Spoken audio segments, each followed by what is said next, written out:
Hello, dear students. In the previous lecture, we have started the structure of atom, in which we have studied about the invention of a subatomic particle like electron, proton, neutron, how it gets carried out. Okay. Now, there's something more you must know about that Thomson model particularly. Now we are going to discuss models, or you can say structures particularly of atom. I have told you in the previous lecture that we are going to study 4 kinds particularly. And you very well know the first one always, which we have already studied in 9th, 10th classes, is Thomson model of atom. This model of atom is named various names like plum pudding, watermelon, raisin pudding. These are different names of the same model. I mean to say Thomson model. Why? Because he compared it to a watermelon. Let's study what he's saying. First of all, this model comes in 1898, given by Thomson in 1898. And you know that Thomson carried out the cathode ray experiment in 1897. Mean to say, just after he knows that cathode rays have a negative charge, so he named them, and that's on that basis he gives a theoretical model particularly. Okay. So what is that model says? He says that first of all, you have to explain every model first on the basis of what are the assumptions he made. Okay, then on what assumption what's his results he did given you. Okay, and then you will go to drawbacks in every 4 model. Okay, let's say talk about the assumption of the Thomson model. So what are the assumption of Thomson model? He want you to assume atom as a watermelon, of size 10 raised to power minus 10 meter, mean to say quite small, not visible to naked eyes. So he want to first thing to assume atom as a watermelon, in which red part, or you can say edible part, is acting as positive charge. You must know that at the time proton is not known. At that time proton is not known. That's why he assumed the red or positive charge throughout distributed in the atom. Okay. Second thing, seeds particularly, seeds of watermelon acting as a negative charge particle. Here you will go for the particle word as well. Particle called electron. Okay. And positive charge is not as a particle he considered. He considered the whole red part as a positive charge. Mean to say positive charge is throughout distributed.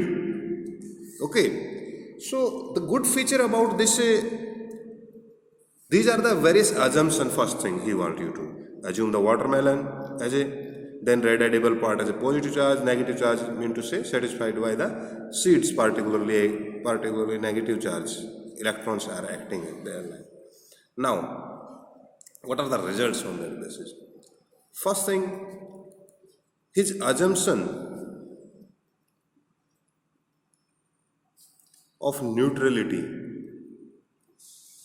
still is intact.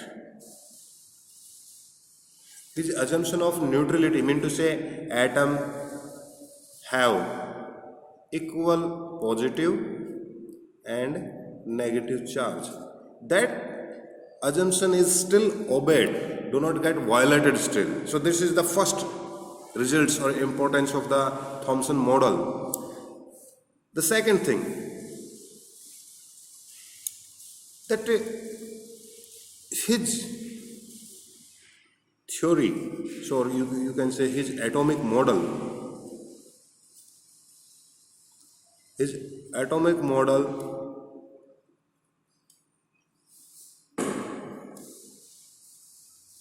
is different than other models, because he considered the whole, consider that mass of atom is uniformly distributed throughout. However, this is not true for the next models. The next model we will see, they are considering that whole mass is concentrated at the nucleus. But his model considered that this is the difference between this model and all the rest of model. Okay, this is the first advantage of his model, that yes, still the neutrality is accepted in the all models. Okay, atom neutrality is still maintained. Second thing, his model is different than others because he considered the mass of the atom is uniformly distributed throughout in the atom, which seems true as compared to, while it is not in other models. Okay. Now let's come to drawbacks. What are the drawbacks of particularly this model? Okay. Why come drawbacks? Because there is some experiment carried out. We will discuss further about this experiment. What are the drawbacks? That stability, first thing, stability of atom is not explained. Mean to say, why positive and negative are existing together, why they are not neutralizing each other, and atom should get collapsed. But atom is a stable thing. So stability of atom is not explained in this model, first thing. Second, you can say spectrum at that time get developed. Okay, spectrum are not explained on this model. Not explained. So these are the two major drawbacks, and some experiments particularly fails this model in a greater blow to this model. Why? What experiment particularly?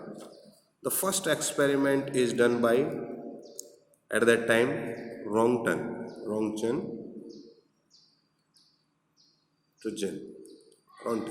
Okay, William Rontgen.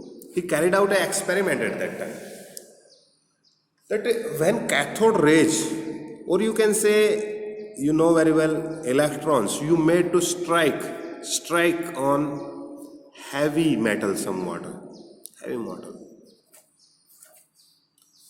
What will happen? Rays emit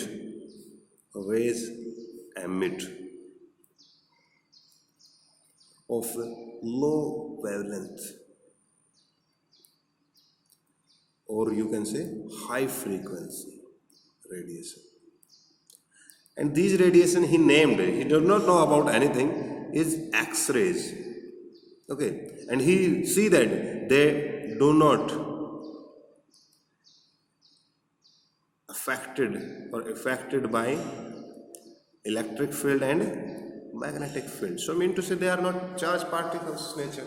Mean to say rays are not charged particles.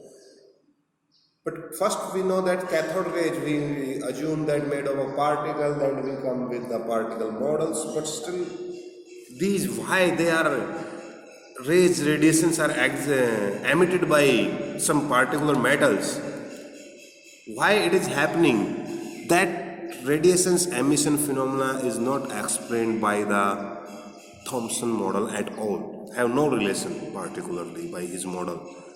So that's why this particular experiment is quite give a blow to the Thomson model. At the same time, a new phenomena get discovered that is known as radioactivity. Particularly Henry Becquerel at that time did that, come with this theory that some certain metal, certain heavy elements, okay, we will not talk about whether metallic or non-metallic, but some certain heavy elements emits radiation, spontaneously. Spontaneously, you very well know, something happening itself. That is, they are emitting the radiation itself. Nobody is working on something. Like X-rays are emitted when we may fall cathode rays. When we fall cathode rays, at that time X-rays are emitted. If we are not striking electron, there is no X-ray. But radioactivity is happening itself. Nobody is doing anything. That's why we are writing that spontaneously. They are happening itself. But this field is and this spontaneously emission of radiation, he call it radioactivity.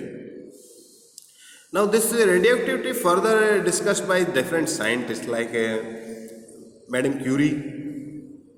Okay, is one who discuss about this phenomenon later. Rutherford also work on the same radioactivity. Okay, Cider-Hook is another scientist who work on this one.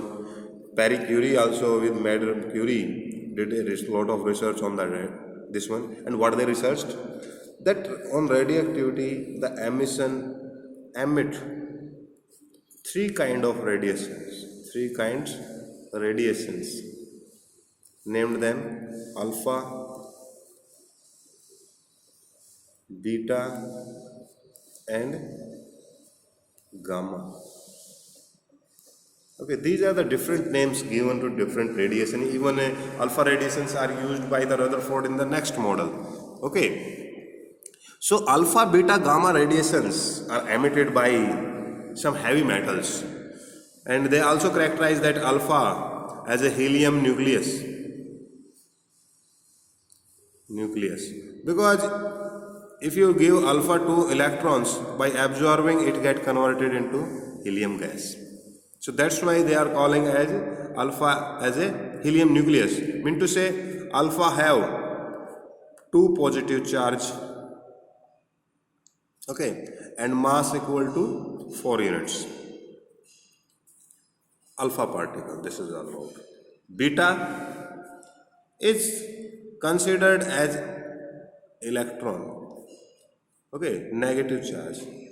So beta 1 negative charge, and mass is negligible in case of electron, you know that.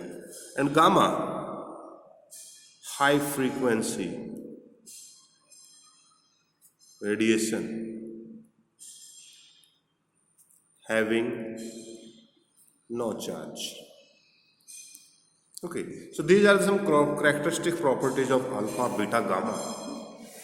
So these two things experiment happen at the same times during that time, or you can say late 19th century, or you can say early 20th century. These two things get known to human, and these two experiments cannot be explained on the basis of the atomic model given by the Thomson at any cost. They are not able, his model is not able to explain these things. So that's why these are various drawbacks related to Thomson model. Okay, so this is the first model we discussed today. The second model, that is Rutherford model, we will discuss later. First, now you will read up to the topic we did. Okay, collected information regarding these X-rays emission and radioactivity as well. Paragraph is given in the NCERT. Second thing, sort out 10 short Q's and answer in your rough notebook. Okay, thank you.